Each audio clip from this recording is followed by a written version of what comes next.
Modern Money Primer Blog number 23, Responses by L. Randall Wray.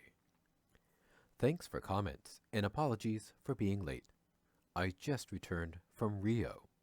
And lest you think I was just tanning on the beach, I was actually indoors at a conference. Underground, no less. Rather than repeating the questions, let me just summarize 6 key issues raised. Number 1. We need to tie ourselves to the masthead of budget limits to keep politicians from spending too much. For better or worse, we have a budgeting process through which Congress decides how much to allocate to programs, then submits the plan to the President. Once approved, this authorizes the spending. That is the democratic process through which our elected representatives decide which programs are worthy of funding and at what levels. Much of the spending is open-ended in the sense that it is contingent. Unemployment benefits paid will depend on economic performance, for example. I do not see how adding a constraint beyond this is either necessary or consistent with democratic control and accountability. Certainly, I do not support many or even most of the programs Congress and the President decide to fund. I can vote to throw the bums out. If I'm rich enough, I can try to buy them off with campaign contributions. By its very nature, a debt limit is arbitrary and inconsistent with the budgeting process. In the past, it never mattered.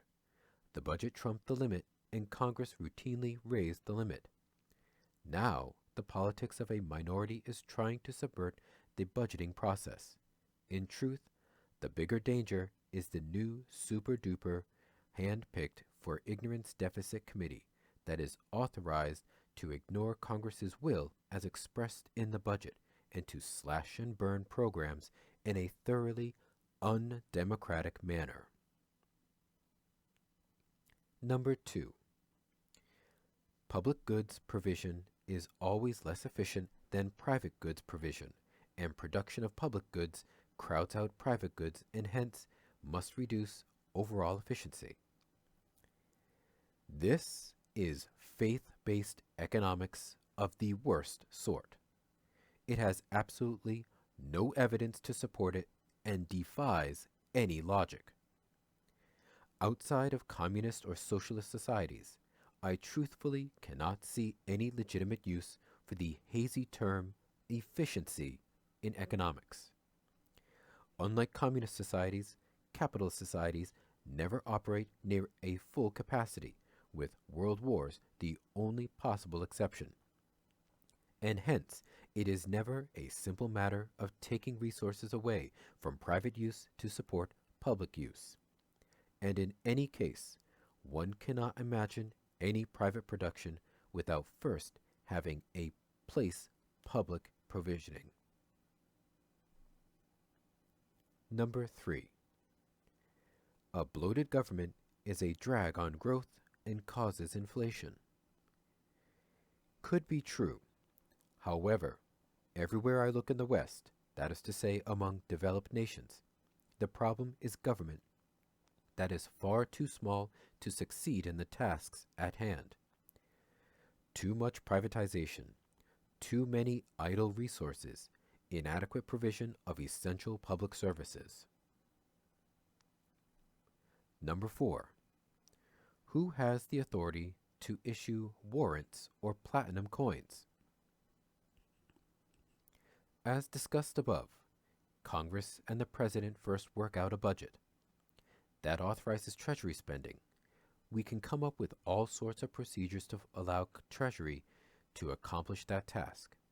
A relatively primitive but effective one would be for it to simply print up Treasury notes and spend.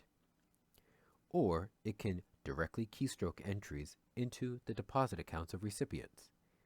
But that requires that Treasury can also keystroke reserves onto bank balance sheets.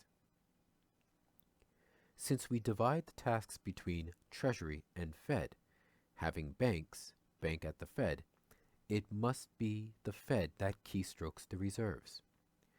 There is no fundamental reason for this. Banks could have accounts at the Treasury used for clearing, and then the Treasury would keystroke the reserves. But we don't do it that way. So we could have the Fed act as the Treasury's bank, accepting a Treasury IOU and keystroking bank reserves. But we don't do that either. We say that although the Fed is the Treasury's bank, it is prohibited from directly accepting a Treasury IOU, and hence we created complex procedures that involve private banks, the Fed and the Treasury, to accomplish the same thing.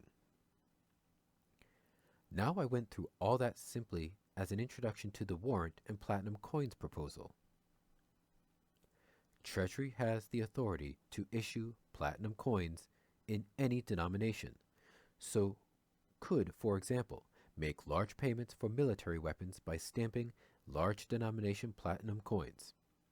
It would thereby skip the Fed and private banks, and since coins and reserves, the Federal Reserve notes, don't count as government debt for purposes of the debt limit, this also allows the Treasury to avoid increasing debt as it spends platinum coins. Similarly, we could create some new IOU we call a warrant that is made acceptable, for example, in tax payment. It would be a Treasury IOU, but would not be counted among the bills and bonds that total to the government debt.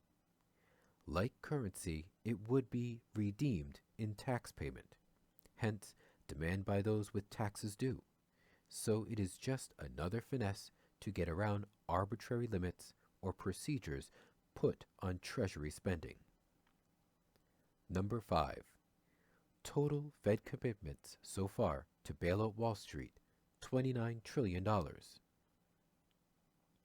That figure results from a close study by 2 UMKC PhD students who will soon be releasing their study.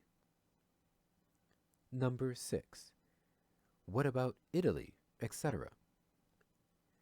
Do they face market-imposed debt limits rather than simply tying their shoes together voluntarily? Yes. Go to my GLF blog today. They are now more like US states, users, not issuers of the currency.